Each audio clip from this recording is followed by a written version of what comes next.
Good morning, students. How are you all? I hope you all are healthy and safe at your place. Yes, students, we were reading the poem Kaidi aur Kokila written by Makhanlal Chaturvedi, and we have done half part of the poem, and next part of the poem we will read today. Yes, इस poem में अब तक आपने पढ़ा कि जो माखनलाल चतुर्वेदी है वो जेल में बंद है एंड जेल में बंद है, और जैसे ही वो जेल में बंद होते हैं रात को उनको एक आवाज़ आती है कि जो एक कोयल है वो गा रही है, रो रही है, उसकी चीखने चिल्लाने की आवाज़ें कवि को आ रही हैं। तो कवि जो कारागार में बंद है वो भी दुखी था क्योंकि गुलामी की बेड़ियों में जकड़ा हुआ था भारत उस समय, और वो आज़ादी की लड़ाई में भाग ले रहा था कवि, और उसको जेल में बंद कर दिया गया था। और कोयल भी उसको लगता है कि इस परतंत्रता को फील कर रही है, तो वो कोयल को संबोधित करते हुए ये कविता लिखता है। वो कहता है कोयल को, क्या तुमने कोई दावानल की ज्वालाएं देख ली हैं, या तुम पगला गई हो जो आधी रात को तुम चिल्ला रही हो।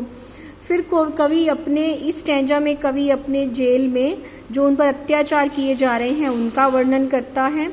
फिर कोयल को फिर से संबोधित करता है।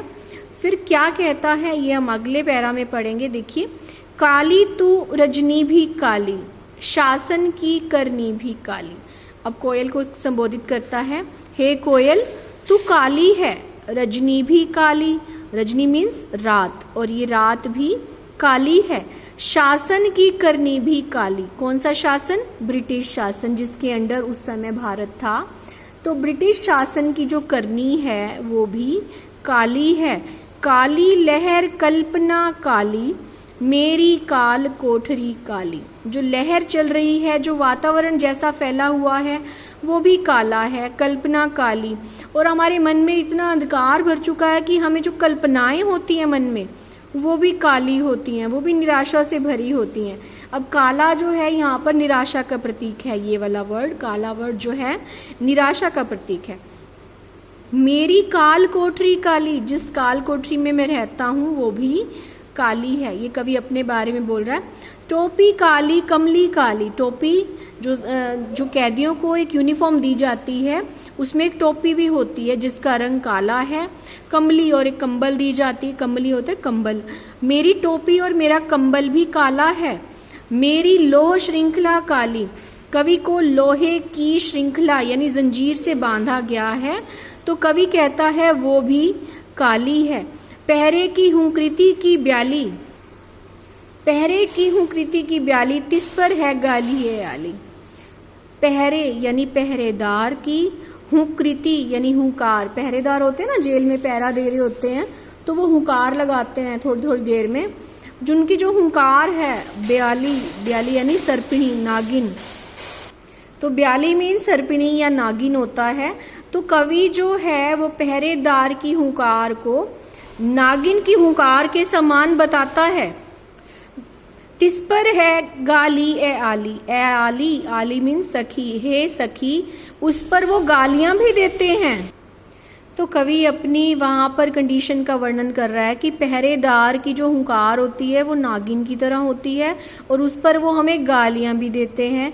हे सखी, हमारी स्थिति यहाँ पर बहुत बुरी है, हमें गालियां भी सुनने को मिलती हैं और पहरेदार की झाड़ भी सुनने को मिलती है, डांट भी सुनने को मिलती है। नेक्स्ट देखिए, इस काले संकट सागर पर मरने की मदमाती कोकिल बोलो तो। और जो ये काला संकट सागर हमारे ऊपर आया हुआ है, संकट यानी मुसीबत, सागर यानी समुद्र, जो हमारे ऊपर मुसीबतों का जो संकट आया हुआ है, संकट रूपी सागर। यहाँ पर बेटा रूपक अलंकार है, हाइफन लगा हुआ है, स की आवृत्ति के कारण आप अनुप्रास अलंकार भी कह सकते हो, लेकिन मुख्य जो अलंकार है वो है यहाँ पर रूपक अलंकार। तो इस संकट रूपी सागर पर तुम मरने को तैयार हो। काला संकट रूपी सागर, कौन सा संकट है यहाँ पर? परतंत्रता का, गुलामी का, जो हमारे ऊपर संकट छाया हुआ है उस पर तुम मरने को मदमाती, मरने को तैयार हो। तो हमारे अंदर भी ऐसी लहर आ रही है कि हम भी इस देश पर मर मिटने को तैयार हो। कोकिल बोलो तो, क्या तुम मरने को वास्तव में तैयार हो? अपने चमकीले गीतों को क्यों कर हो तैराती। अब ये रात का जो अंधेरा है, इस पर जो हमें पहरेदारों की गालियां सुनने को मिल रही है, हुंकार सुनने को मिल रही है, और तुम ऐसी काली रात में अपने चमकीले गीतों को क्यों तैरा रही हो, अपने चमकीले गीत क्यों गा रही हो। मीन्स जो रात का अंधेरा है उसमें तुम्हारे जो गीत हैं वो एक चमकीला उजाला कर रहे हैं। तो तुम कोयल हमें जवाब दो, तुम कोयल है बोलो तो कि तुम ये चमकीले गीत क्यों गा रही हो। ओके, नेक्स्ट है, इसमें कवि जो है अपनी और कोयल की स्थिति का कंपैरिजन करता है, तुलना करता है। क्या कहता है, तुझे मिली हरियाली डाली, मुझे नसीब कोठरी काली। कहता है तुम्हें रहने के लिए हरियाली हरी भरी डाली मिली हुई है, मुझे नसीब कोठरी काली, और मेरे नसीब में ये काल कोठरी है।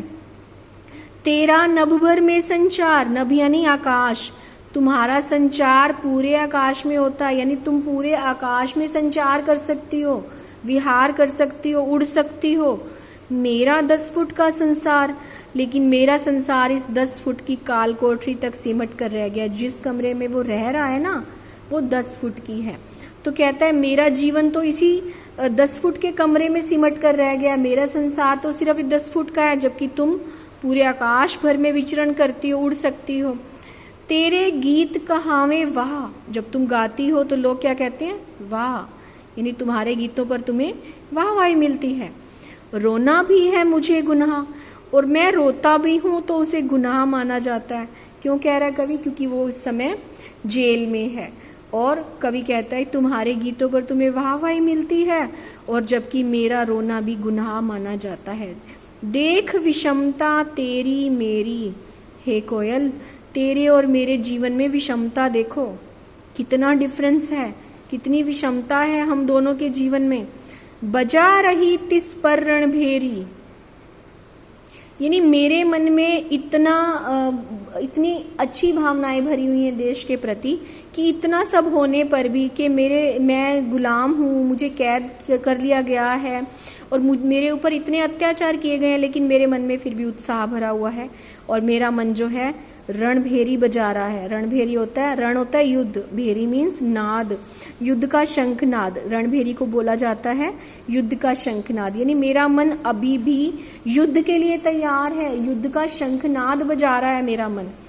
देख विषमता तेरी मेरी, बजा रही तिस पर रणभेरी, मेरे मन में फिर भी उत्साह भरा हुआ है, मेरा मन निरुत्साहित नहीं हुआ है, वो फिर भी रणभेरी बजा रहा है, युद्ध के लिए तैयार है। इस हूं कृति पर अपनी कृति से और कहो क्या कर दूं। इस हूं कृति पर, जो मेरे मन में हुंकार उत्पन्न हो रही है ना, जो मेरे मन में युद्ध की शंखनाद बज रही है, उस पर अपनी कृति से, अपनी रचनाओं में और कहो क्या कर दूं, मैं और क्या लिखूं। यानी मैं अपनी रचनाओं में अपने देश के लिए, अपने देश को आजाद कराने के लिए और क्या लिखूं। कोकिल बोलो तो, हे कोयल बोलो तो, जवाब तो दो। मोहन के व्रत पर प्राणों का आसव किसमें भर दूं। मोहन से मतलब है यहाँ पर मोहनदास करमचंद गांधी, यानी हमारे बापू गांधी। तो गांधी जी ने उस समय देश को आजाद कराने का व्रत लिया हुआ था, तो उनके व्रत पर मैं प्राणों का आसव किसमें भर दूं। उनके व्रत की जो रस है, जो उन्होंने देश को आजाद कराने के लिए व्रत लिया हुआ है, उस व्रत को मैं दूसरों के प्राणों में रस के रूप में कैसे भर दूं।